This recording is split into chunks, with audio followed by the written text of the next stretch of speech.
নতুন বাসার থেকে আরেকটা ভিডিও শুরু করেছি। দেখুন বন্ধুরা, রান্নাঘরের জানলা দিয়ে কিন্তু বাইরের দিকে ক্যামেরা করে নিয়েছিলাম। এতটুকু দৃশ্যই না দেখা যায়, মানে খালি জায়গা আছে, তারপরে কলা গাছ আছে, বিভিন্ন গাছ টাছ লাগানো আছে, মানে সবজি গাছ। তার জন্য বললাম আমি একটু রান্নাঘরের জানলা থেকে বাইরের দিকে ক্যামেরাটা করে নিচ্ছিলাম। আসসালামু আলাইকুম everyone, welcome to back to my channel.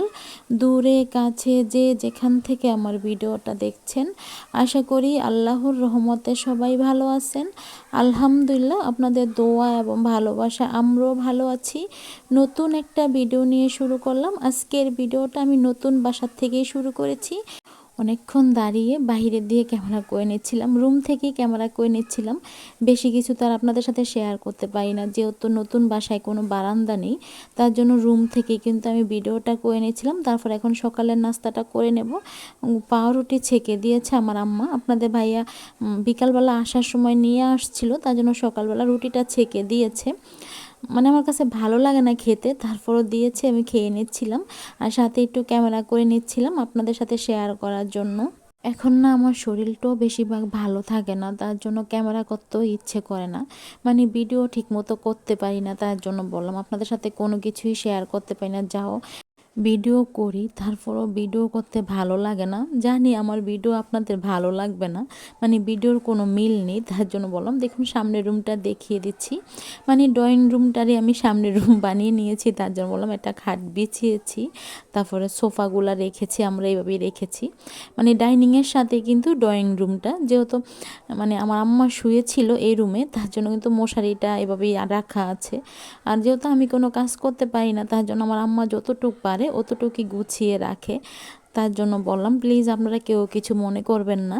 এখন হয়তো বা আমার ভিডিওগুলো একটু অগোছালো হচ্ছে, যেহেতু আমি ঠিকমতো কাজ করতে পারি না, নিজেই তো চলতে পারি না, আমি ভিডিওর জন্য কাজ করব কিভাবে বলুন।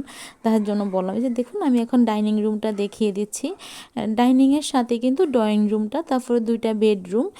একটা বেডরুমে খাট ছিল, ওই খাটটা না ভেঙে গিয়েছে। আপনারা হয়তো ভিডিওতে দেখেছেন যে স্টিলের একটা খাট ছিল, খাটটা ভেঙে যাওয়াতে খাটটা বিক্রি করে দেওয়া হয়েছে।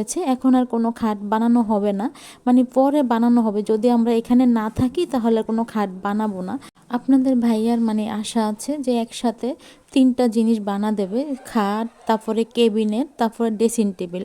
এই তিনটা জিনিস বানা দিলে তার এই বাসায় আটবে না, যেহেতু বিশেষ করে কেবিনেট আর ড্রেসিং টেবিল রাখার মতো জায়গা নেই। তার জন্য কিন্তু আমরা দেখা যায় বাসায় থাকবো না বেশি দিন, আমরা আবার মানে এখান থেকে চলে যাব। তার জন্য বললাম ভিডিওতে, তবে এখন না, অন্তত তিন চার মাস থাকা হবে, তারপরে আমরা যাব এখান থেকে। দেখুন বাইরের দিকে ক্যামেরা করে নিয়েছিলাম, বেশি কিছু দেখা যায় না, যেহেতু মানে সাইডে সাইডে বাউন্ডারি দেওয়া আছে। তার জন্য বললাম আবারও রুমগুলা দেখিয়ে দিচ্ছি।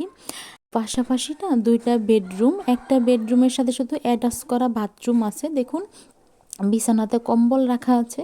মানে এখানে আসার পর না শীতটা একটু বেশি বুঝছি আমরা, মানে এত এত পরিমাণে শীত লাগছে কি বলবো। মানে শীতের কারণে দেখা যাচ্ছে 24 ঘন্টায় কম্বলের নিচে বসে থাকতে হয়। তার জন্য বললাম। তো বন্ধুরা, আমি তো এখন ভিডিওতে ভয়েসটা দিচ্ছি, আপনারা ভয়েসে বিভিন্ন শব্দ পেতে পারেন, প্লিজ আপনারা ক্ষমা সুন্দর দৃষ্টিতে দেখবেন।